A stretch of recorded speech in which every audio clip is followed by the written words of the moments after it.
2027 के उत्तर प्रदेश के चुनाव में आप किन मुद्दों को लेकर लोगों के बीच में जाएंगे? देखिए, हमारे मुद्दे तो बहुत साफ हैं। जी। हमें विरासत और विकास को आगे बढ़ाना है, गरीब कल्याणकारी योजनाओं को लेकर के आगे बढ़ाना है, सुरक्षा का बेहतर माहौल देना है, सबका साथ और सबके विकास के भाव के साथ भारतीय जनता पार्टी और एनडीए 2027 के चुनाव में भी आगे बढ़ेगी और फुल मेजॉरिटी के साथ अपनी सरकार फिर से यूपी के अंदर बनाएगी। तो लॉ एंड ऑर्डर के मुद्दे के अलावा और कौन से मुद्दे उठाएंगे? मैंने कहा ना, विरासत भी है तो विकास भी। वेलफेयर की स्कीम भी है। हर गांव, हर गरीब, हर किसान, हर नौजवान, हर महिला, इन सभी के हितों को प्राथमिकता देते हुए सरकार अपना कार्य कर रही है। उत्तर प्रदेश में जो आपके एलाइज हैं वो कितने महत्वपूर्ण रहेंगे? मैं देख रहा था आपने प्रेस कॉन्फ्रेंस में सबको आगे बुलाया, आपने राजभर जी की सभी बात लोग करी। मंत्रिमंडल के भाग हैं, तो मंत्रिमंडल में सभी लोग मिलकर के निर्णय लेते हैं और यहाँ पे सभी लोग आए थे। तो मंत्रिमंडल के सामने जब फोटोग्राफी की बात आई तो हमने कहा भी हमारे सभी सहयोगी दलों के लीडर्स भी सामने आ जाए। तो ये माना जाए हम साथ साथ हैं, सभी लोग साथ में हैं, आगे साथ रहेंगे। आपने हरियाणा और महाराष्ट्र में एक शानदार जीत की बात करी, बहुत बड़ा कमबैक रहा और बहुत कन्विंसिंग विक्ट्री रही दोनों जगह। महाराष्ट्र में तो बहुत बड़ी जीत रही।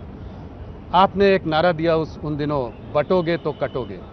तो मैं ये जानना चाह रहा था आपसे कि ये नारा आपके कहाँ से आया, कैसे सोचा और इसका अर्थ थोड़ा समझाएं हमको। देखिए, मैं हरियाणा चुनाव के दौरान मथुरा मुझे जाने का अवसर प्राप्त हुआ था। रात्रि को मैं मथुरा में था। सुबह मुझे वहां पर आगरा में दुर्गादास राठौर की प्रतिमा का अनावरण करने का अवसर प्राप्त हुआ। दुर्गादास राठौर मध्यकाल में एक बहुत प्रतापी सेनापति थे, जोधपुर राजा के। तो स्वाभाविक रूप से उस समय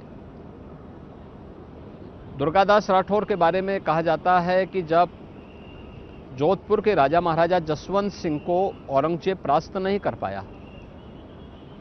उन्होंने उनके साथ समझौता किया और समझौते में इस बारे में कहा कि भाई आप अफगानों पे हमला करिए, मैं पीछे से आपकी सहायता करूंगा।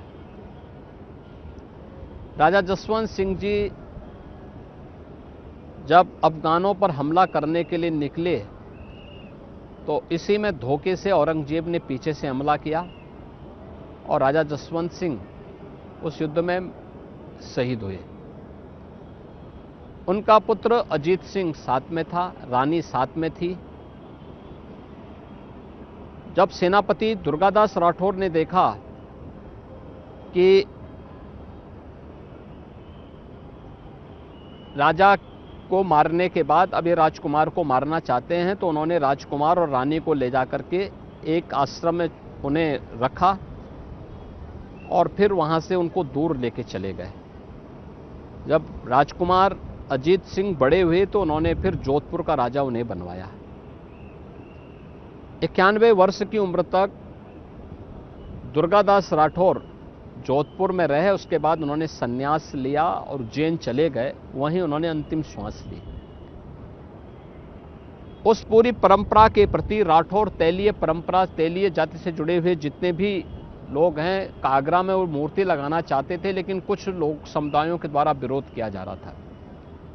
हम लोगों ने दोनों समुदायों को बुला के बात की, अंततः समझौता हुआ, फिर मूर्ति स्थापित हुई। तो उसी में मैंने कहा था कि बटोगे तो कटोगे, एक रहोगे तो नेक रहोगे। और मैं आभारी हूं आदरणीय प्रधानमंत्री जी ने एक रहोगे सेफ रहोगे के माध्यम से पूरे देश को इसके साथ जोड़ने का संदेश दिया है। और मैं मानता हूं महाकुंभ का भी यही संदेश है कि एकता से ही अखंड रहेगा देश। देश अखंड रहेगा तो देश सुरक्षित रहेगा, सनातन धर्म सुरक्षित रहेगा। सुरक्षित है तो हर जाति, हर मत, हर मजहब, हर संप्रदाय, हर पंथ भी सुरक्षित रहेगा। और सुरक्षा है तो समृद्धि अपने आप आएगी। मैं एक चीज़ आपसे समझना चाह रहा था कि आपके पहले कार्यकाल में लॉ एंड ऑर्डर एक बहुत बड़ी प्रॉब्लम आपने सॉल्व की, उसका आपको जनता ने आपको दोबारा बहुत बड़ी जीत दिलाई। इस कार्यकाल में आपकी बड़ी उपलब्धियां क्या हैं? देखिए, हमने जो कहा सो करके दिखाया है।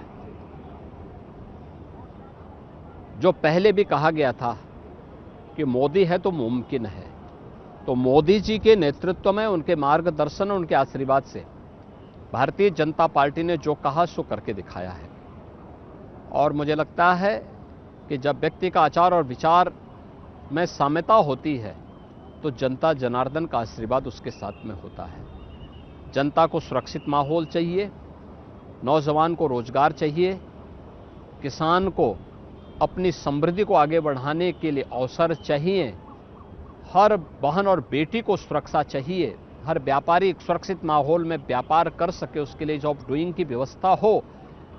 ये डबल इंजन की सरकार उत्तर प्रदेश के अंदर कर रही है, उसका लाभ बीजेपी को प्राप्त होगा। एक थोड़ा सा पर्सनल सवाल है कि आपको एक एडमिनिस्ट्रेटर की तरह लोगों ने देखा आपके पहले कार्यकाल में, एक कठोर एडमिनिस्ट्रेटर, जो आपने दृढ़ निश्चय किया वो करके दिखाया। आप एक एडमिनिस्ट्रेटर की तरह कैसे इवॉल्व किए हैं पहले कार्यकाल से दूसरे कार्यकाल में? देखिए, मैं एडमिनिस्ट्रेटर नहीं हूं, मैं तो एक सामान्य नागरिक हूं, एक सामान्य साधु हूं। हमारे साधु परंपरा के, संतों और योगियों की परंपरा की जो दिनचर्या होती है उसका पालन करता हूं। हाँ, कठोरता से उसका पालन स्वयं के ऊपर करता हूं। तो जब मेरे ऊपर लागू होता है तो स्वाभाविक रूप से उसका लाभ उत्तर प्रदेश को प्राप्त होता है। अगर मैं स्वयं उसका लागू न करूं तो स्वाभाविक रूप से उत्तर प्रदेश इन सबसे वंचित होगा, लेकिन मैं उसको कठोरता से अपने ऊपर लागू करता हूं तो उसका लाभ यूपी को प्राप्त होता है।